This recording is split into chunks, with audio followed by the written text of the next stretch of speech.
Welcome back, guys, to the third episode of the Witcher lore. Today we will be talking about Ciri and the Rats versus Leo Bonhart. Um, this is gonna be a good one, I think, for sure. Yeah, I'm really excited to get into this one. So yeah, let's start. So we begin this story with the gang known as the Rats. Basically, imagine them to be the Witcher's version of Robin Hood and his kind of gang. They're basically just this band of criminals who rob from the rich, give back to the poor. They kill, they rob, like I just said. They basically do whatever they want, right? They're criminals. Anyway, they are comprised of Falca, aka Ciri, Missile, Iskra, Gisilher, Kaylee, Ase, and Reef. Right now they're kind of taking a break in the town with Thorn, basically just waiting for anyone who passes through the town so they can just rob them clean of their belongings.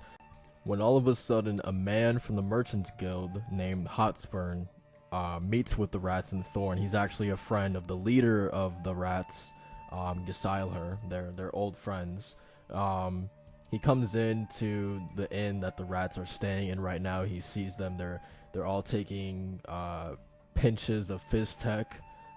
They're drinking. They're getting tattoos. Missile, who is Ciri's lover, actually, she gets a rose with green vines on her inner thigh, and when it's Ciri's turn to actually get her tattoo, she asks for the same exact tattoo that Missile got in the same place as well. And if you guys remember from The Witcher 3, when Ciri was in, God, I think it was Hindersfjall in Skellige, and you actually get to see Ciri's tattoo. She doesn't explain really or go into much detail how she got it, why she got it, but this is her actually getting that tattoo in the books. She got it because of Missile. Basically, Missile had the rose tattooed on her inner thigh, and Ciri wanted the exact same tattoo. So Hotspur basically comes to the Rats to warn them of all the people that are currently trying to hunt them down and kill them, which the Rats basically respond pretty, fairly indifferent about it. They're relaxed. They're just saying that there's no need to worry about it. We'll just kill them, and that'll be the end of that, right? Except when Hotspur mentions that the legendary bounty hunter Leo Bonhart is on their trail, and you can literally hear a pin drop as he said his name. A silence fell on the entire room. Bonhart meant certain death for the Rats. So Hotspur then follows that up by telling the group that there's an Emperor's amnesty, and he pleads with them to turn themselves in so they can have a chance to survive and wriggle themselves out of the noose that is currently tightening around all of their necks right now. And now this amnesty says for them to fight in the war on the side of the Nilfgaardians, or they can die at the stake.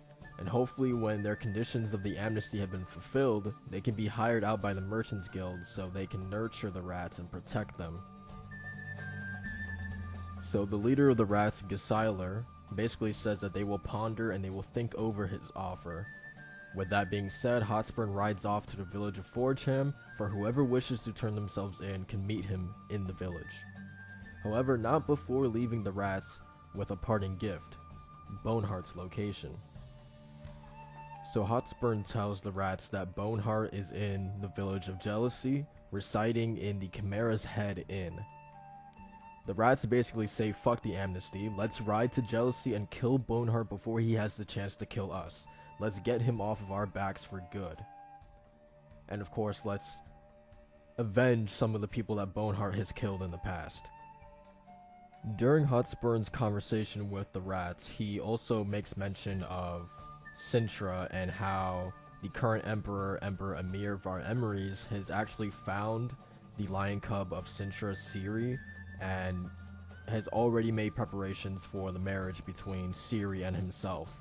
Obviously this isn't true because Ciri is in the room right now with the Rats. She is a part of the Rats at this moment, so obviously Ciri is like, this is something wrong, but this also kind of wakes her up back into reality and puts her in the mindset of, okay, I can't be with the Rats forever. Like this can't be my life forever. I need to wake up and I need to reclaim what's rightfully mine, right?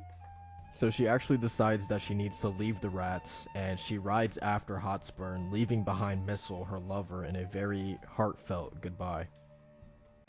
So Ciri does eventually catch up to Hotspur, and they eventually end up getting attacked while riding to Forgeham. Hotspur eventually dies from an arbalest shot in the back, but before he passes, however, he warns Ciri not to go to Jealousy, for it only means death. Ciri comes to the realization later that Hotspur deliberately told the rats Bonhart's location to have them run into an ambush on the way there. So she rides off to Jealousy hoping to warn them, but she doesn't realize that the ambush is not an army but rather just one man, Leo Bonhart. Really quickly, I just want to say, strap in, get some popcorn, whatever you need to do, because you guys are literally about to witness the monstrosity, the legend that is Leo Bonhart right now. So it was a gloomy morning as the rats rode down the main street of Jealousy. The rats dismounted their horses and walked to the entrance of the Chimera Head Inn, where Bonhart was eating inside. They threw rocks at the front door, calling in unison for Bonhart to come out. Bonhart, come out! Come out, Bonhart! Footsteps, slow and heavy, could be heard that sent shivers down Missile's neck. Bonhart emerges from the doorway, and all the rats jump back, hands on the hilts of their swords quickly. So Bonhart and the rats have a small conversation while Bonhart is literally eating a boiled egg. He states that he was actually planning to just slaughter all of them, but the fact that they've come to him moves him so much that he's willing to give the rats a choice. He tells them that there's a hefty bounty for their heads, dead or alive, and that there's a little bonus for actually taking them in alive, but it doesn't really matter to him either way. And there's actually a couple lines of dialogue that Bonhart says that I thought were absolute, like, gives me chills, I thought. One of them kind of pertains to the choice that he was giving the rats, and he says something along the lines of, you could choose the easy or hard way, but let me tell you, the easy way hurts a lot less. It was something along those lines, very similar, but I was like, the first time I read that, I was like, holy shit, dude. Like, oh my god. That was a great line. But anyway, the rats obviously decline his offer entirely. They choose, in his words, the hard way. And, I mean, an all-out brawl ensues, or I guess I should say a bloodbath basically starts. As Bonhart puts it, he says, "Let the music play," and in an instant, all 7 of them leap at each other like wolves. Reef was the first to die, followed by Ase, staggering out of the barrage of blows and plopping on the ground. Bonhart, like a madman, whirls his sword around in a frenzy, parrying and attacking the rats relentlessly, the fight completely in the palm of his hand as he controls the tempo of the fight. Iskra was the next to fall as she was sliced across the neck, falling into the mud with a plop. Bonhart unemotionally moved on to the remaining 3, Gesiler, Kaylee, and Missile. Iskra was the next to fall as she was sliced across the neck, falling into the mud with a plop. Bonhart unemotionally moved on to the remaining 3 of Gesiler, Kaylee, and Missile. Missile and Gesiler move in to attack, only to be easily parried by the bounty hunter, and with another whirl of his blade, he carves up Kaylee, slicing him from his collarbone all the way down to his hip. Missile and Gesiler hesitate after seeing Kaylee's death. They roar savagely and with fury leap once more at Bonhart, but to no avail. We then jump to Ciri, who finally arrives into Jealousy. Galloping down the main street, she sees Gesiler, the leader of the rats, being shoved against the wall with a powerful kick from Bonhart. But he was already dead as blood stopped pouring out from his already crushed skull. And unfortunately, Ciri's former lover, Missile, fared no better. On all fours, she was searching for her sword in heaps of mud and shit and blood. Her blood. When she found her sword, she was so weak she couldn't even lift it. She throws herself at Bonhart's feet, trying with all of her strength to dig her fingers into his calves. Bonhart kicks Missile, sending her flying back into the mud. Ciri screams and calls out to her lover, but Bonhart ignores it, takes his sword like a scythe and slams it down on Mistle's body with a force so strong it jerks her body, making her fling in the air like a rag doll. Ciri couldn't even muster a scream at the horrific sight. Her hands trembled as she reached for her sword, but soon, rage and hatred overcame her. She wanted to see him bleed. She wanted to feel her sword go through him. And this is what ultimately propelled her to fight. And now a Ciri, engulfed with rage and hatred, goes to fight the bounty hunter. A clash of swords ensues, an exchange of blows from both parties. Ciri and Bonhart dancing, leaping around each other like animals. They both come out of the clash unscathed, yet Ciri was clearly tired. Bonhart showing no signs of fatigue as he smiles and is genuinely impressed with Ciri's sword skills. It was only then where she truly felt outclassed, and terror began to grip her. In a last-ditch effort, she remembers a move she learned from Lambert back at Kaer Morhen. A move called the somersault, where she performs it, executes it beautifully. She feels a sense of euphoria overcome her as she actually believes that she actually got Bonhart, when in fact it was just pain that seized her, as Bonhart merely just kicked her in the stomach and a second kick aimed at her elbow, making her drop her sword. Ciri falls completely at his mercy. Bonhart proceeds to seize Ciri by the hair and drags her over to Mistle's dying body as an example to show Ciri what death really looks like. She begins to cry uncontrollably, throwing up hoarsely at the sight of her former lover's glazed, fish-like eyes, her clenching and unclenching hands, and the sight of her former lover laying in her own piss. Bonhart cackling as he warns Ciri that this is what death looks like, and that this is how you will die, laying in your own piss and shit. Bonhart later has Ciri tied to a hitching post. He orders the people in the village who have gathered to see the fight bring him a sack of salt, a keg of vinegar, and a saw. Only then Ciri didn't truly understand what this man was capable of. He calls the servants and orders them to hold Ciri by the hair and by the eyelids, so she wouldn't be able to turn her head or look away. She was forced to see what Bonhart was about to do. He begins to saw off the rats' heads. Gesiler, Kaylee, Ase, Reef, Iskra, and Mistle, sawing off their heads, one after the other, right in front of Ciri's eyes. Alright, so that is basically the entire fight of Ciri and the rats versus Bonhart, so let's talk about it for a little bit. I remember reading that for the first time. It was a truly horrifying read, couple pages. I think the whole thing was I want to say maybe under 20 pages probably. I know the fight itself between the rats and Bonhart lasted 2 pages, but altogether it was a really short kind of encounter with everybody.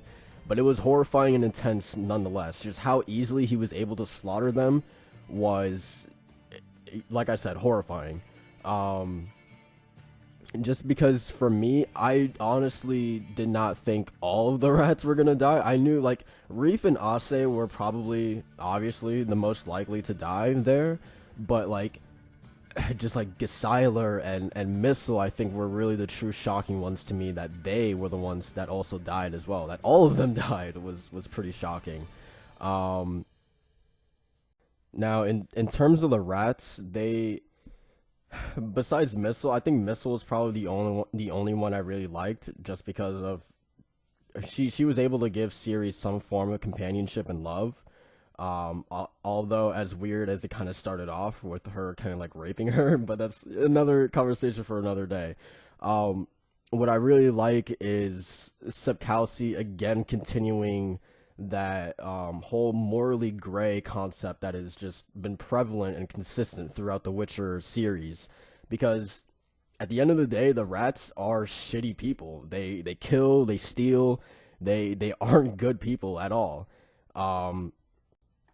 Although the rats were a pretty bad influence on Ciri's life, I will say that I think they were able to give Ciri a sense of independence and freedom that she really hasn't had before, because her entire life she's really been like caged, whether it's been, with her grandma, Calanthe, either in the Witcher school of Kaer Morhen with Geralt and the other Witchers, or being with Yennefer. She's just been like caged her entire life. So the rats, for the first time, really gave her that opportunity to have freedom and be independent. Um, and but on the flip side, they were a really bad influence, teaching her how to kill and steal and do all these bad things. So it's like I said, it's the gray areas, man, that Sapkowski just excels at with The Witcher. So yeah, at the end of the day, I do feel bad for Ciri. I mean, she witnessed most of her friends. I say friends loosely. Basically get slaughtered in front of her. So yeah, that obviously had to be very traumatic for her. But at the end of the day, them being forcibly removed from her life, I think is a good thing, because she really did not need to be with this group like any longer. Like I said earlier, they were nothing but a bad influence to her. So she needed to leave that group one way or another, and Bonehart was the catalyst for that, I guess. Um, but yeah, it was, like I said, it was a very very intense chapter. Um, just solidifying, or I guess introducing us to this character Bonehart, and how much of just a monstrosity and animal this guy will be later on in the story. Um, so I think in terms of an introduction for a villain, it succeeded without a doubt in every aspect. It made me fear this guy. It made me terrified to see what he will be capable of in the future. And yeah, that's basically it. I want to thank you guys for watching again for this third episode of the Witcher lore series. I'll see you guys next time. I don't know what I will do. I will figure it out, but it will be fun. So, bye.